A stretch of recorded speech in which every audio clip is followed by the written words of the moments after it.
have I'm the looking on small Amazon primer. right now. Or can you guys write one maybe? Can you just like make a There's little another pamphlet book for me to us? write. Yeah. It's another income stream. Yeah. There she goes. Was it you who asked me to write a book? We'll Somebody make asked it me to write a book. I affordable. can't We'll remember. have it in all the It schools. could just be a pamphlet. Just write a pamphlet. Well, I don't know where you teach, but I'm again, I will reiterate, I like coming into the schools. I think that any age under 14 it's hard, but once kids are 14 and they've got their working papers, it's like, oh, I better listen up. Because then I show you the numbers, and then do this in Anthony Robbins' book, Money. It's like, oh, if I started putting $1,000 a year in when I was 16, or I started putting $2,000 a year when I was 25, who would have more money when I was 60? And it's like, wow, the person who put in just $1,000 9 years earlier due to the compounding interest. So they show you all these numbers, so it's like, you know, time is on your side, and it doesn't have to be a larger amount. So what about those of us that hear that and go, ah, la, la, la, la. Right, because we didn't do it, right? Yeah. Well, then you're in a panic, right? Like, Yeah, it's oh, like- shit. Well, if you're What do I 20, do now? if you're 20, you can save 10% of your income. If I am so you're not 30, 20. you need to save 20% of your income. If you're 50, you need to save 100% of what you need to live on, or 50% of your income.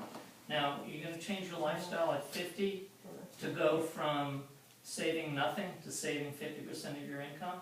No, one's No. no one's going to do that. Mm-mm. That's why you develop Suggestion. multiple income streams. One income is just for savings. Right. Well, I mean, I also feel like just societally, we just need to live so much more collaboratively. I think that's true, and I also think that what I'm seeing with a lot of my clients is that what we could get away with 5 or 10 years ago, and by that specifically in terms of our spending, eating out, for example, we can't do that anymore. The cost of eating out now has almost doubled or tripled in some instances.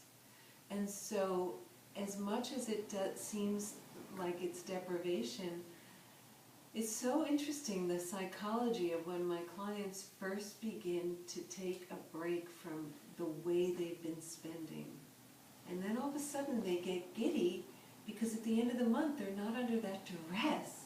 So yeah, they're on an austerity kick. Some of my clients stop eating out for 6 months or a year, and then all of a sudden, okay, it may not be 50%, but if you're eating out 2 or 3 times a week, and that's costing about, what, $150, $200 a week, to say, times 52 weeks, boom, there's 10 grand right there that you really, do you miss it that much? I mean, is it going to make a difference? Absolutely. If you don't do it, what's the alternative? And you're living off of your credit cards, and you're never going to really refocus yourself so that you can have the things in life that give you the quality that you need. It's just a recalibration.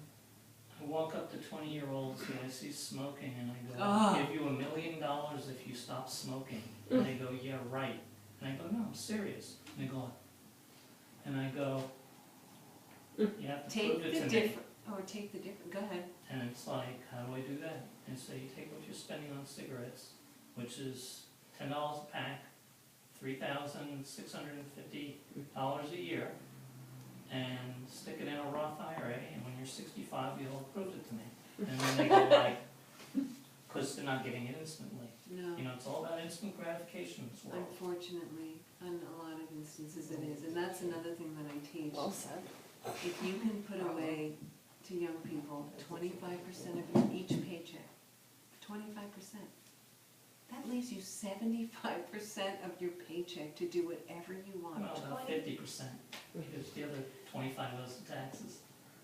That's true. That is true. But it's just getting them into the mindset that a portion of what they make has to be set aside. And look, we're living, the people, I'm going to put us all in roughly around the same age range, so to speak. You know, when we grew up, the cost of living was not what it is today. And we all bought into this, you have to have a certain kind of a lifestyle and be able to do certain things, and they've only gotten harder and further from to be able to attain. So we have to really be clear. That goes back to what I started with, your relationship with your inner child. I want this. This is what mom and dad had. I deserve it. And hey, it may not be attainable. And it may, even if you attain it, is it really what you want? If you're living in that house and you're sacrificing other things that you otherwise could have that would make you feel secure, does that make sense? I don't know. You know, in the 60s, after World War II, we were the only country left standing. We weren't competing with anybody else in the world. Now, you want a job, you're competing with somebody in China. Why shouldn't they make what you make? You know, if a pair of shoes was made by somebody in the United States, it'd cost you $300. You know, it's like we're in this enviable position with our standard of living here compared to most of the other people in the world. And, I mean, even if you're on welfare, you're wealthy in this country. But then we also have to circle back to, are you doing something that gives you value? That makes you feel good, that makes you feel like you're giving something, that your life has meaning. So there has to be the balance, right? Well, and I think sometimes that, you know, sometimes things have to get worse to get better for you to realize, you know, where your priorities are. Like, in some ways, the recession and the forced austerity, I think, is a great opportunity for us to reevaluate our priorities and see, well, is it really something that I want, or is it really a relationship or a feeling that I want, or a sense of community, and that it can bring us, has the opportunity to bring us so much closer together as a community. Like even just going to your neighbor to borrow a cup of sugar, and all that like beautiful warmth and interaction that you've had, that you've gained, that you can't put a price on. Or just having dinner at each other's homes. Yeah. Yeah, that's what I was thinking about when you were thinking eating out, and I was thinking, oh, it'd be so great if we had like this routine thing, or, you know, I had this single parent thing going where we had all these workshops planned, and one of them was batch cooking. We would all get together and cook big batches of food together, and then learn how to put them up and whatnot, and then from time to time we just share meals together. Any questions about anything? I don't know, I have a lot of questions about everything, but I don't want to leave, I'm feeling all this restrictor energy, and I don't want to end the night on it, because I find that in this culture, and I think I was a restrictor for a long time. I really recognized that in myself, and I think something clicked, and I said, I have to let go. So I really let go, and I've done a lot of trip taking. I mean, I put my money where my value is, really, because I'm into educating myself and taking trips and everything. So, I don't have a question. I just wanted to say that I've noticed, because I lived in another culture, where people were much more there's a totally different feeling about Was money. it in this country? Mexico. Oh, yeah. Where there's just a totally different feeling about it because of the class situation.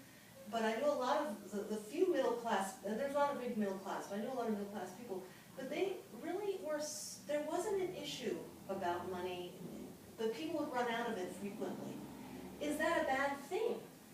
You know what I mean? Like, so I'm Running out? well, running out and then getting it back again. You know what I mean? Right, so in other words, like, I guess the thing I'm trying to grasp is how much we really need to have saved. And I guess that we each have to figure that out for ourselves. Everybody's situation is I very don't think unique. that's climate-based. Yeah, maybe a little bit. And culture. I've always thought of that the people from northern climates, you gotta put away Yeah, the crops and the firewood yeah, for the winter For the times. winter, right. And if you live in you know, along the equator, it's like you can always go out and fish and pick some fruit, It's and really interesting. you're not gonna starve to death. It is interesting. And you can live in a grass hut, it doesn't need to be heated. You don't need a lot of clothing. Right, we need So, you know, what's the worst that happens? You you go hungry for a day. yes.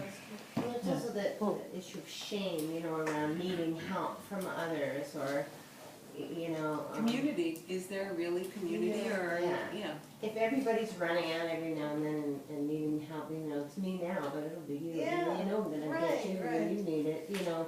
I don't know that we have that so much here in our separate little houses, and, Yeah. you know, where you're like, can you tell the you know, give the check for the school picture, it's like, Yeah. hopefully they're not gonna get, you know, but you don't, there's all this, you're just faking it sometimes in Yeah. our culture to make it look like it's all okay. And it's on Part of all that is- levels too. It's not just those who are just barely making it, it's on the upper levels too. Really? I see that, yes.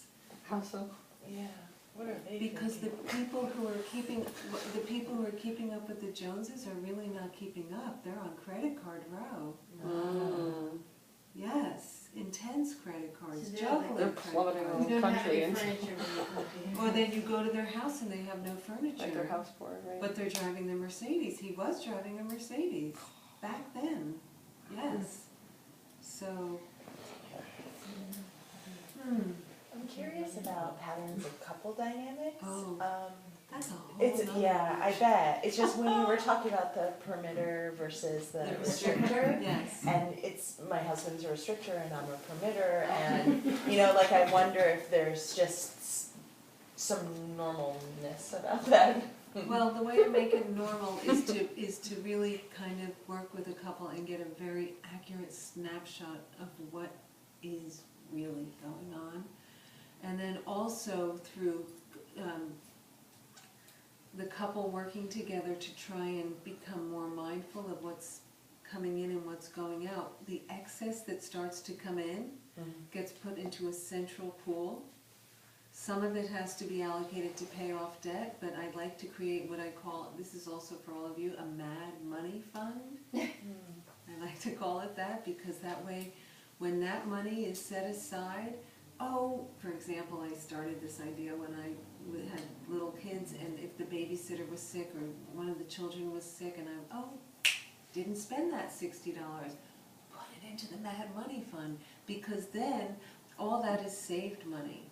And then when you want to go and buy something or do something, you don't have to do this whole, if you're a restrictor, you don't have to do this whole head game on, shouldn't I? It's there specifically, bless you, for that opportunity to just spend it. So couples need to know, especially if you've got someone who's overspending, the restrictor needs to know, okay, I'm gonna trust that you're gonna pull back a bit, and also that when we do spend this money, I don't have to worry about that it's coming out of something else.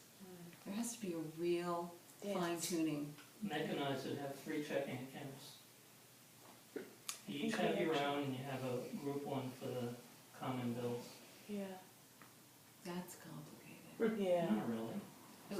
It might work for you, but for a lot of people, it gets complicated. Because you have 2 people sharing a checking account, and it's like they're not sure what's going on unless they're really communicating with it. Yeah. And if that's an issue, No, that's not so much the issue. yeah. You just have one account. Just different belief systems. Yeah. Yeah. Oh, just between the restrictor and permitter, I struggle back and forth with that, having grown up really poor and whatnot, but and then I kind of go to the other side. So I like waffle back and forth, and so I'm trying to fine tune that to figure out, well, when I do go to the permitter side, what is it that I'm like allowing myself to do? Like even this workshop, I was like, I'm gonna invest in my financial well-being, my mental health, my spiritual well-being, because, you know, money is like an energetic thing and there's so much. And I was thinking about one of my purchases recently, which I'm an activist, and I allowed myself, I knew it was sort of like, oh, I'm going to spend $100 on this, but it was a megaphone. And I have gotten so much use out of that, so has the whole community. And I feel like wow, this is an investment that I made that is like, you know, the return on my